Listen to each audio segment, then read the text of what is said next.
السلام علیکم ورحمۃ اللہ وبرکاتہ۔ بسم اللہ الرحمن الرحیم۔ الحمد للہ نحمده ونستعینه ونستغفره ونؤمن به ونتوکل علیہ ونعوذ باللہ من شرور انفسنا ومن سیئات اعمالنا، من يهده الله فلا مضل له ومن يضلله فلا هادي له، ونشهد أن لا إله إلا الله وحده لا شريك له، ونشهد أن سيدنا ونبينا ومولانا محمدا عبده ورسوله، وصلى الله عليه وعلى آله وأصحابه وأزواجه وبارك وسلم تسليما كثيرا كثيرا.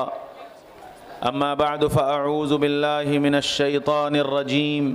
بسم الله الرحمن الرحيم. ربنا لا تزغ قلوبنا بعد إذ هديتنا وهب لنا من لدنك رحمة إنك أنت الوهاب. وقال رسول الله صلى الله تعالى عليه وسلم: يا مقلب القلوب ثبت قلبي على دينك، او کما قال علیہ الصلاۃ والسلام. قابل قدر، قابل احترام حضرات علماء کرام، اور بہت ہی قابل قدر میرے بھائیوں، دوستوں، عزیزوں، بزرگوں، اور بڑی امیدوں سے وابستہ پردے میں بیٹھی میری ماؤں، بہنوں، بیٹیوں اور بچیوں، اللہ تعالیٰ نے دنیا میں جتنی چیزیں بنائی ہیں ان سب کے اندر الٹنے پلٹنے کا نظام رکھا ہے. دن آتا ہے تو رات چلی جاتی ہے، اور رات آتی ہے تو دن چلا جاتا ہے. گرمی آتی ہے تو سردی چلی جاتی ہے، اور سردی آتی ہے تو گرمی چلی جاتی ہے. ہوا ٹھنڈی ہو تو گرم ہوائیں بند ہو جاتی ہیں، اور ہوا گرم ہو تو ٹھنڈی ہوائیں بند ہو جاتی ہیں. غرض پوری کائنات پر اگر آپ غور کریں تو کائنات کا نظام عدلنے بدلنے الٹنے پلٹنے پر چل رہا ہے. جس طرح دنیا کا نظام الٹنے پلٹنے پر چل رہا ہے، اور اس دنیا کے لیے یہ الٹنا پلٹنا ضروری ہے. اگر خالی دن رہے تو سورج کی گرمی سے سب جل کر مر جائیں، اور اگر خالی رات رہے تو رات کی ٹھنڈک سے سب برف بن کر جم جائیں. اس لیے اللہ کا نظام ہے، اللہ نہ گرم اتنا ہونے دیتا ہے کہ آدمی اس کو برداشت نہ کر سکے، اور نہ ٹھنڈا اتنا ہونے دیتا ہے کہ آدمی اسے برداشت نہ کر سکے. یہ اللہ کا نظام ہے جو پوری کائنات کو چلانے کے لیے چل رہا ہے. اسی طرح اللہ تعالیٰ نے انسانوں کے جسم کے اندر ایک دل بنایا ہے، اور یہ دل بھی الٹتا پلٹتا رہتا ہے. یہ دل بھی الٹتا پلٹتا رہتا ہے. کبھی یہ دل خیر کی طرف چلا جاتا ہے، اور کبھی یہ دل شر کی طرف چلا جاتا ہے. خیر کی طرف چلا جاتا ہے تو انسان بھلائیاں کرنے لگتا ہے، اچھے کام کرنے لگتا ہے، نیکیاں کرنے لگتا ہے. اور یہ دل اگر شر کی طرف چلا جائے تو پھر انسان برائیوں کی طرف چلا جاتا ہے، گناہ کرنے لگتا ہے، نافرمانیاں کرنے لگتا ہے. تو دنیا کی یہ جو الٹ پلٹ ہے، یہ تو دنیا کی میری اور آپ کی ضرورت ہے، اس لیے اللہ نے اس الٹ پلٹ کو رکھا ہے. اور دل کی یہ جو الٹ پلٹ ہے یہ ہمارے امتحان کے لیے ہے، کہ اللہ تعالیٰ اس دل کو الٹ پلٹ کر ہمارا امتحان لیتے ہیں کہ کون بندہ اس دل کے پلٹنے پر بے چین ہوا، اور کون بندہ دل کے پلٹنے پر خوش ہوا، اور اس دل کے الٹنے پلٹنے کا اس کے اوپر کیا اثر پڑا. اسی لیے اللہ تعالیٰ دل کے بارے میں یہ چاہتے ہیں کہ اس دل کو تم اتنا قابو میں لاؤ کہ یہ دل الٹنا پلٹنا بند کر دے، یہ ایک جگہ جم جائے. یہ اللہ کا مطالبہ ہے ہم سے اور آپ سے. اور اسی وجہ سے اللہ کے نبی صلی اللہ علیہ وسلم نے دعا تعلیم فرمائی: یا مقلب القلوب ثبت قلبی علی دینک. اے دلوں کے الٹنے پلٹنے والے، ہمارے دل کو دین پر جمع دیجئے کہ یہ دل ایک جگہ فکس ہو جائے, ٹھہر جائے, رک جائے, کیونکہ یہ دل پلٹے گا تو ظاہر بات ہے کہ اللہ تعالیٰ نے دل ایسا بنایا ہے کہ یہ دل اگر صحیح چلے تو سارا جسم صحیح چلتا ہے, اور یہ دل بگڑ جائے تو سارا جسم بگڑ جاتا ہے. اذا صلحت صلح الجسد کلہ واذا فسدت فسد الجسد کلہ, کہ اگر یہ دل صحیح ہے تو سارا کا سارا جسم صحیح چلے گا. آنکھ صحیح دیکھے گی, کان صحیح سنے گا, زبان صحیح بولے گی, ہاتھ صحیح پکڑے گا, پیر صحیح چلیں گے, دماغ صحیح سوچے گا. لیکن اگر یہ دل پلٹ جائے تو پھر, اور یہ دل بگڑ جائے تو پھر آنکھ ہوگی دیکھے گا نہیں, کان ہوں گے سنے گا نہیں, زبان ہوگی بولے گا نہیں, ہاتھ ہوں گے پکڑے گا نہیں, پیر ہوں گے چلے گا نہیں. کیا ہوا؟ ہارٹ فیل ہو گیا, دل نے کام کرنا بند کر دیا. تو فزیکلی بھی دل کا ایک جگہ جمع رہنا ضروری, اور روحانی بھی دل کا ایک جگہ جمع رہنا ضروری. اگر دل کام کرنا بند کر دے تو سارا جسم بیکار, اور اگر دل شر کی طرف مڑ جائے تو ساری روحانی زندگی بیکار. اس لیے دل کو استقامت کے ساتھ جمانا اور فکس کرنا یہ ضروری قرار دیا, اور ہم سے تم سے مطالبہ کیا کہ اپنے دل کو ایک جگہ جماؤ اور اس دل کو خیر کی طرف لاؤ, خیر کے کاموں اور خیر کی چیزوں کو کی طرف اس دل کو متوجہ کرو. اچھا, یہ دل اگر برائی کی طرف چلا جاتا ہے تو پہلا نقصان یہ ہوتا ہے کہ اس انسان کی زندگی میں غفلت آ جاتی, بے شک, اور یہ غافل بن جاتا ہے. پھر اسے نہ نماز کا ہوش, نہ قرآن کا ہوش, نہ دین کا ہوش, نہ آخرت کا ہوش, نہ جنت کا ہوش, نہ حلال کا ہوش, نہ حرام کا ہوش, نہ اپنے کا ہوش, نہ پرائے کا ہوش, کسی چیز کا اسے ہوش نہیں رہتا. کہ کیا ہوا؟ دل غافل ہو گیا. کہ دل جب شر کی طرف اور برائی کی طرف چل پڑے تو اس کا پہلا نقصان یہ ہوتا ہے کہ دل کے اوپر غفلت طاری ہو جاتی ہے, اور جب غفلت آتی ہے تو اس کا پہلا اثر یہ ہوتا ہے کہ زندگیوں سے سنتیں نکل جاتی, اور سنت کے چھٹنے کا افسوس اور سنت کے چھٹنے کا غم اس کے دل سے نکل جائے گا. اور اگر یہی دل خیر کی طرف آ جاتا ہے تو اللہ اس کی غفلت کو دور کر دیتے ہیں, اور غفلت کے دور ہونے کا پہلا اثر یہ ہوتا ہے کہ اللہ اہتمام سنت اسے نصیب فرما دیتے ہیں, اور سنت کے چھٹنے پر اس کو رنج ہوتا ہے, افسوس ہوتا ہے, غمگین ہوتا ہے, بے چین ہو جاتا ہے کہ ہائے مجھ سے رسول اللہ صلی اللہ علیہ وسلم کی ایک سنت چھٹ گئی.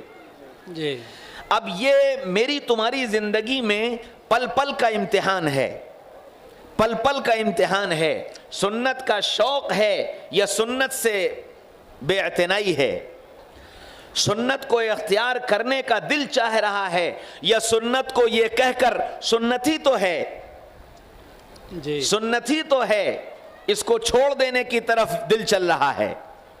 میرے بھائیو, دوستو, عزیزو, بزرگوں, اسی وجہ سے انبیاء کرام علیہم السلام کی, سارے نبیوں کی محنت کا میدان انسانوں کے قلوب تھے, انسانوں کے دل تھے.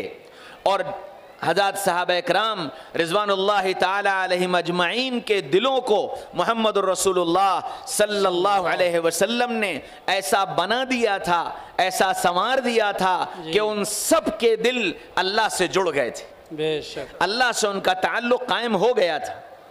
اس وجہ سے, اور جب ان کا اللہ سے تعلق قائم ہوا تو پھر جو ان کی زبان سے نکلا وہ اللہ نے پورا کر دیا, بے شک, جو مانگا وہ اللہ نے دے دیا, اور جیسے چاہا ویسے اللہ نے کر دیا. جی, جی, میرے بھائیو, دوستو, عزیزو, بزرگوں, یہ بات صرف صحابہ کے ساتھ خاص نہیں ہے, یہ بات اللہ تعالیٰ نے ہم کو اور آپ کو بھی دی ہے کہ اگر تم اپنے دل کو اللہ سے لگا لو گے تو پھر اللہ تمہارے لیے بھی وہ کر دے گا جو تم چاہو گے. بے شک, یاد رکھو دل، جب انسان کا دل جہاں لگا ہوتا ہے وہی خیالات، وہی اعمال، وہی سوچ، وہی فکر اس کے اندر آ جاتی ہے۔ دل اللہ سے لگتا ہے تو اللہ کی فکر، اللہ کا تعلق، اللہ کی محبت دل میں آتی ہے۔ دل شیطان سے لگتا ہے تو شیطانی اعمال، شیطانی چیزیں، شیطانی حرکتیں، یہ سب اس کی زندگی میں آنے لگتی ہیں۔ دل شہوتوں سے لگ جاتا ہے تو پھر حرام کا آنا، حرام میں داخل ہونا، حرام میں مبتلا ہونا، حرام کو پسند کرنا، یہ سب اس کو اچھا لگنے لگتا ہے۔ اب مجھے تمہیں سب کو اپنی اپنی زندگی کے جائزہ لینے کی ضرورت ہے کہ میرا دل کس سے لگا ہوا ہے۔ میرا دل اگر اللہ سے لگا ہے تو پھر ہر پل اس کا خیال رہے گا کہ میرے کسی عمل سے اللہ ناراض نہ ہونے پائے۔ جی میرا دل اگر رسول اللہ سے لگا ہوا ہے تو ہر پل اس بات کا خیال ہوگا کہ میرے کسی عمل سے حضرت رسول پاک صلی اللہ علیہ وسلم کو تکلیف نہ پہنچنے پائے۔ جی اور آپ صلی اللہ علیہ وسلم نے ہم کو بتایا اور سکھایا کہ ہمارے ساتھ رہنے والی جو جماعت ہے جس کو صحابہ کہتے ہیں، یہ سارے کے سارے میرے نور نظر ہیں۔ بے شک یہ سارے کے سارے میرے نور نظر ہیں، اور یہ سارے کے سارے میرے لیے کل قیامت کے میدان میں اللہ تعالیٰ ان سب سے راضی ہے اور ان سب کے لیے جنت طے ہے۔ کُلًّا وعد اللہ الحسنى، ہم نے سارے صحابہ کے لیے جنت طے کر رکھی ہے۔ میرا ان صحابہ سے تعلق کیسا ہے؟ میرے دل میں ان صحابہ کی محبت کیسی ہے؟ میرے دل میں ان صحابہ کی عظمت اور ان کا احترام کیسا ہے؟ یہ میرا دل بتائے گا میں نے دل کو کس سے لگا رکھا ہے۔ میرے بھائیوں، دوستوں، عزیزوں، بزرگوں، جب محمد الرسول اللہ صلی اللہ علیہ وسلم سے محبت کا رشتہ کمزور ہوتا ہے تو صحابہ کی طرف سے اشکالات ذہنوں میں پیدا ہونے لگتے ہیں۔ کیا بات ہے، بے شک سبحان محمد الرسول اللہ صلی اللہ علیہ وسلم سے محبت کا رشتہ کمزور ہوگا تو یہ صحابہ کے اوپر اپنی زبان کھولنے لگے گا بے شک اور ان کی کمیاں تلاش کرنے لگے گا اور ان کی غلطیاں بیان کرنے لگے گا۔ جی میرے بھائیوں، دوستو، عزیزوں، بزرگوں، غلطیوں کے مرکب ہم سب ہیں، جی لیکن صحابہ ایسے ہیں جن کو اللہ تعالیٰ نے غلطیوں سے محفوظ کر لیا تھا۔ بے شک دنیا میں دو قومیں ہیں، ایک تو انبیاء کرام ہیں جن کے بارے میں فرمایا کہ انبیاء کرام کو تمام غلطیوں سے معصوم کر دیا گیا، ان سے غلطیاں ہو ہی نہیں سکتی، بے شک یہ غلطیوں سے پاک ہیں، معصوم ہیں، کوئی نبی کوئی غلطی کوئی گناہ کر ہی نہیں سکتا۔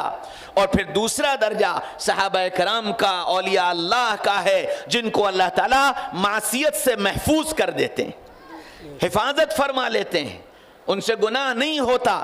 اور صحابہ کی زندگی میں جو غلطیاں ہم کو اور آپ کو نظر بھی آتی ہیں تو وہ اللہ تعالیٰ نے ان سے کروائیں تاکہ امت کو شریعت کا علم حاصل ہو سکے، کیا بات ہے، تاکہ امت کو یہ پتہ چلے کہ اس غلطی پر اللہ کی طرف سے کیا حد نافذ ہوئی ہے، وہ حد ان پر نافذ کروائی گئی اور دنیا کو اس اسلامی نظام کا اور اسلامی قانون کا گویا سبق پڑھایا گیا۔ بے شک جیسے آپ نے دیکھا ہوگا کہ جو لوگ بایولوجی پڑھتے ہیں، بایولوجی میں ان کو پریکٹیکل کرایا جاتا ہے اور اس پریکٹیکل میں ایک زندہ مینڈک ان کو دیا جاتا ہے، جی اور اس زندہ مینڈک کو کاٹ کر کے وہ اس میں اس کے جسم کے سارے اعضاء پر جانچ کرتے ہیں کہ یہ خون کیسے چل رہا ہے، یہ دل کیسے دھڑک رہا ہے، پانی پیشاب میں کیسے بدل رہا ہے، غذا اس کی طاقت کے لیے اور خون کے نظام میں کیسے تبدیل ہو رہی ہے۔ ایک زندہ مینڈک پر ریسرچ کر کے دنیا کے انسانوں کے علاج کے لیے راستہ نکالا جاتا ہے۔ بالکل اسی طرح اسلامی قانون سے اس امت کو کیا نفع ہوگا، کیا فائدہ ہوگا اور اس امت کے لیے کیا سبق ہوگا، اس بات کو چونکہ سمجھانے کے لیے محمد رسول اللہ صلی اللہ علیہ وسلم کے سامنے صحابہ کرام ہی کی جماعت تھی، اس لیے اللہ تعالیٰ نے اسی جماعت کے افراد سے غلطیاں کروا کر اسلامی قانون کو نافذ کروا کر دنیا کو بتایا کہ اس قانون کا نفع کیا ہے، بے شک اس سبحان قانون سے فائدہ کیا ہے۔ سبحان اللہ صحابہ سے جو غلطیاں ہوئیں وہ کروائی گئیں تاکہ امت کے لیے سبق ملے۔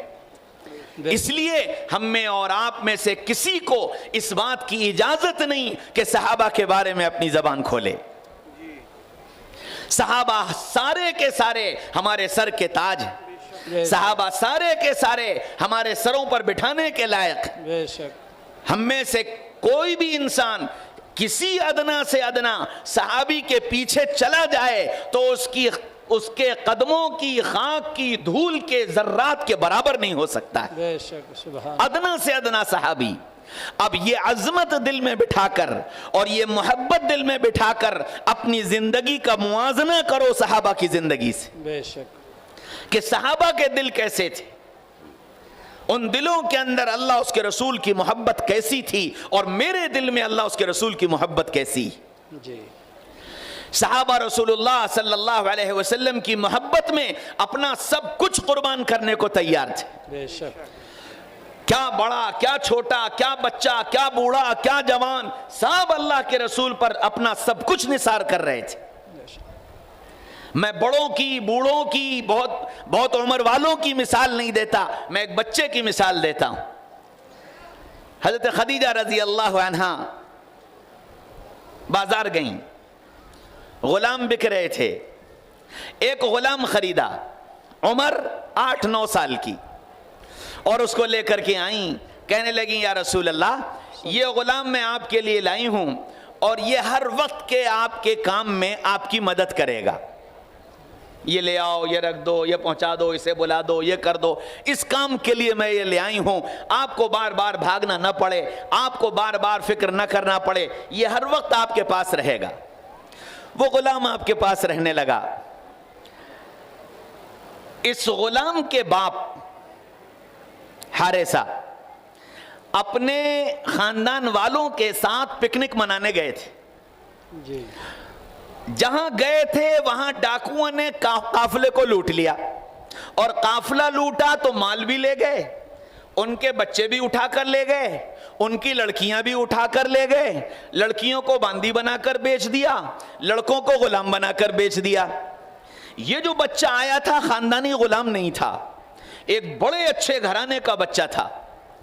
باپ بچے کے چلے جانے پر دیوانہ سا ہو گیا, اور صبح سے لے کر شام تک جہاں یہ رہتے تھے بنو حارثہ میں, وہاں نکل کر سڑکوں پر دیوانہ وار پھرا کرتے تھے اور اپنے بچے کی یاد میں اشعار پڑھا کرتے تھے.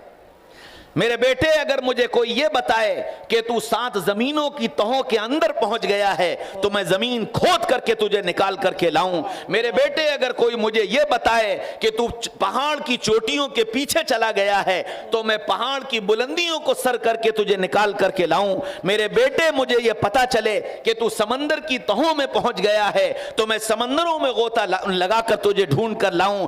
ہائے میرے بیٹے, تیری جدائی نے مجھے دیوانہ کر دیا, تیری جدائی نے مجھے پاگل کر دیا. میں صبح سے لے کر شام تک تجھے ڈھونڈتا پھرتا ہوں, تیری خوشبو سونگتا پھرتا ہوں, لیکن تیرا کچھ پتہ نہیں چلتا.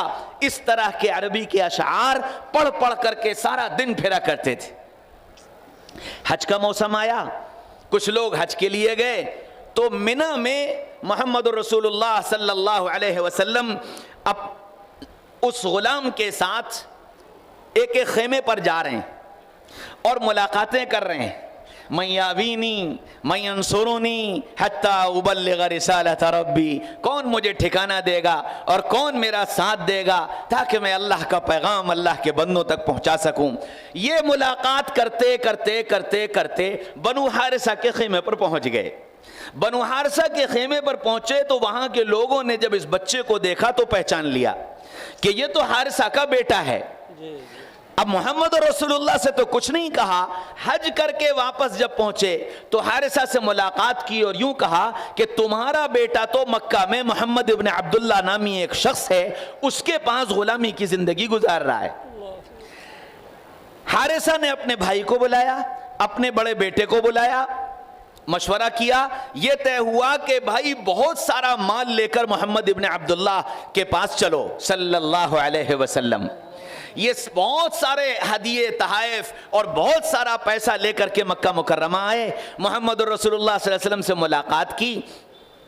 کہنے لگے کہ محمد صلی اللہ علیہ وسلم آپ بنو ہاشم سے تعلق رکھتے ہیں اور آپ کی سخاوت تو پورے جزیرہ عرب میں مثال کی طرح بیان کی جاتی ہے.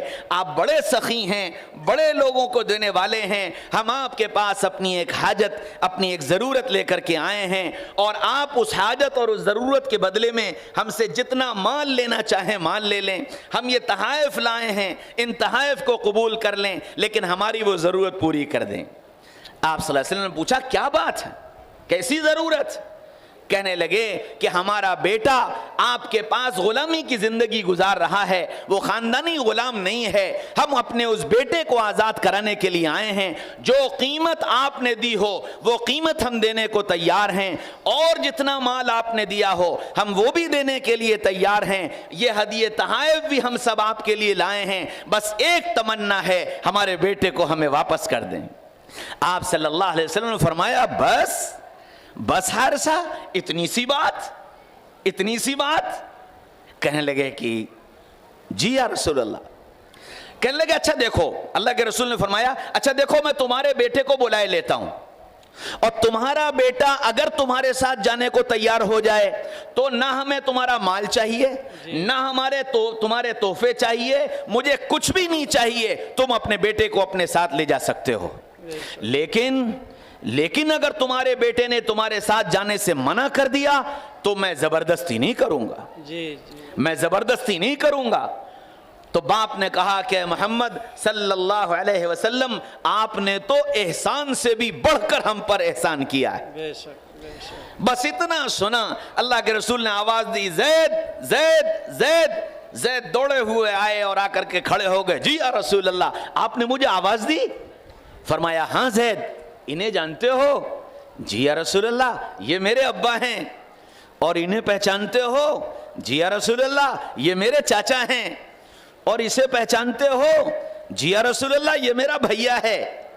زید یہ سب تم کو لینے کے لیے آئے ہیں, یہ سب تم کو لینے کے لیے آئے ہیں.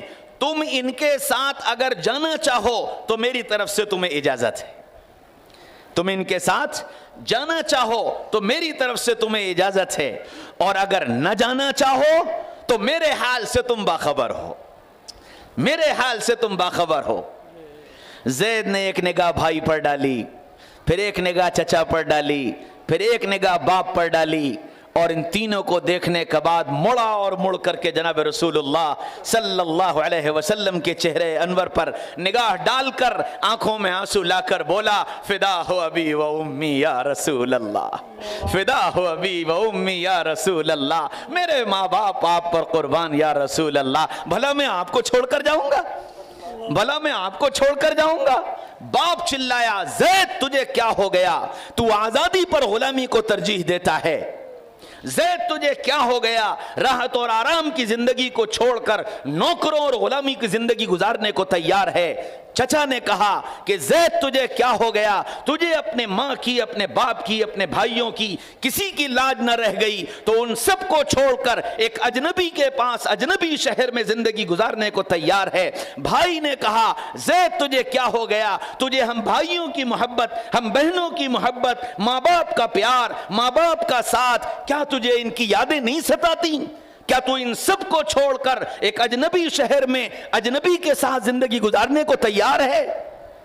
سب کی باتیں سن کر زید نے کہا ہاں ابا, ہاں چاچا, ہاں بھیا, تمہاری ساری باتیں میرے سر آنکھوں پر, تمہاری ساری باتیں میرے سر آنکھوں پر, لیکن ابا, چاچا, بھیا, جو بات میں نے ان میں دیکھی ہے وہ تم میں سے کسی میں نظر نہیں آتی, وہ تم میں سے کسی میں نظر نہیں آ سکتی. میں سب کچھ چھوڑ سکتا ہوں, محمد الرسول اللہ کا ساتھ نہیں چھوڑ سکتا.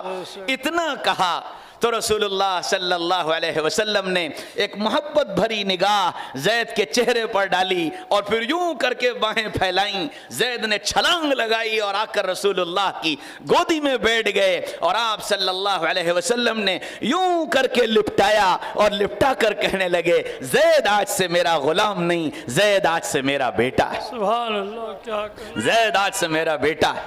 اللہ اکبر, اللہ اکبر, زندہ باد. زندہ باد زندہ باد جب حارثہ نے جناب رسول اللہ صلی اللہ علیہ وسلم کی زبان سے یہ سنا کہ زید آج سے میرا غلام نہیں میرا بیٹا ہے، تو حارثہ کہنے لگے کہ محمد صلی اللہ علیہ وسلم ہم آئے تو تھے اپنے بیٹے کو غلامی سے آزاد کرانے کے لیے، لیکن اب اجازت دیجئے کہ ہم بھی آپ کی غلامی میں داخل ہو سکیں۔ اشہد ان لا الہ الا اللہ واشہد ان محمدًا عبدہ ورسولہ۔ ہاں یہ بچے تھے جو محمد الرسول اللہ صلی اللہ علیہ وسلم سے محبت کرنا جانتے تھے کہ محبت ہوتی کیا چیز ہے۔ صحابہ نے ایسی محبت کی تھی رسول اللہ صلی اللہ علیہ وسلم سے، محبت کا مطلب جانتے تھے کہ کیا ہے، اور اس محبت کا مطلب جاننے کی وجہ سے رسول اللہ کے اشاروں کو سمجھتے تھے کہ رسول اللہ صلی اللہ علیہ وسلم کیا چاہتے ہیں۔ آپ صلی اللہ علیہ وسلم نے ایک مرتبہ یوں کہہ دیا کہ حسین مجھ سے ہے اور میں حسین سے ہوں، اور ایک مرتبہ یوں کہہ دیا اے اللہ میں حسین سے پیار کرتا ہوں تو بھی اس سے پیار کر، اور جو اس سے پیار کرے تو اس سے پیار کر۔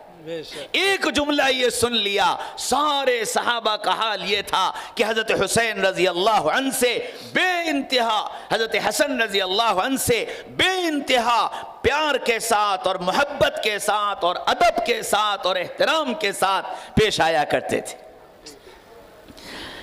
حضرت عمر رضی اللہ عنہ حضرت حسن اور حضرت حسین کو ہمیشہ سلام میں پہل کرتے تھے۔ عمر کے اعتبار سے حضرت عمر رضی اللہ عنہ حضرت حسن اور حضرت حسین کی دادا کے عمر کے تھے، لیکن ہمیشہ سلام میں پہل کرتے تھے، اور حضرت حسین کی تمنا یہ ہوتی تھی کہ میں پہلے عمر کو سلام کر لوں۔ ایک دن حضرت عمر رضی اللہ عنہ حضرت حسین رضی اللہ عنہ مسجد نبوی کے ایک کھمبے کے پیچھے چھپ کر کھڑے ہو گئے کہ آج عمر آئیں گے، مجھے نہیں دیکھ پائیں گے اور میرے قریب سے گزریں گے تو میں انہیں پہلے سلام کر لوں گا۔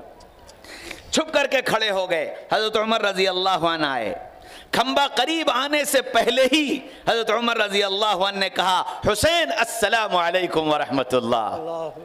حضرت حسین کہنے لگے امیر المومنین آپ کو کیسے پتا چلا کہ میں یہاں موجود ہوں؟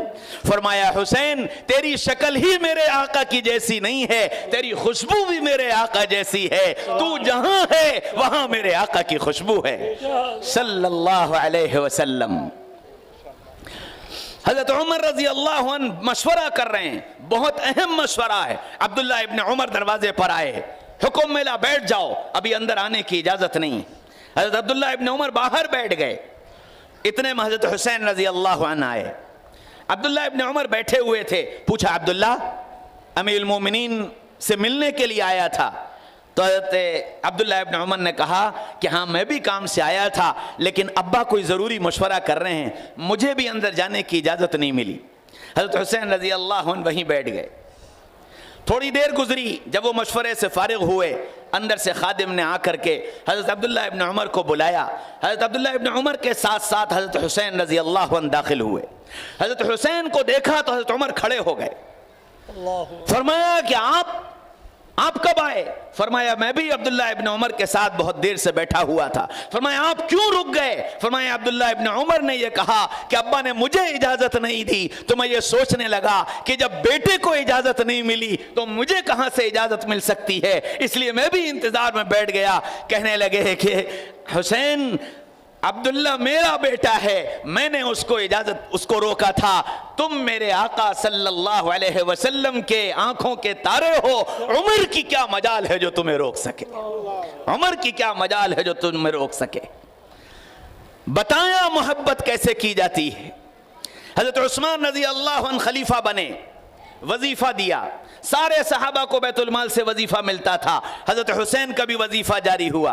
حضرت عثمان نے حضرت حسین کا وظیفہ دگنا کر دیا۔ صحابہ میں چیمنگوئیاں شروع ہو گئیں کہ حسین کو دوہرا وظیفہ کیوں مل رہا ہے۔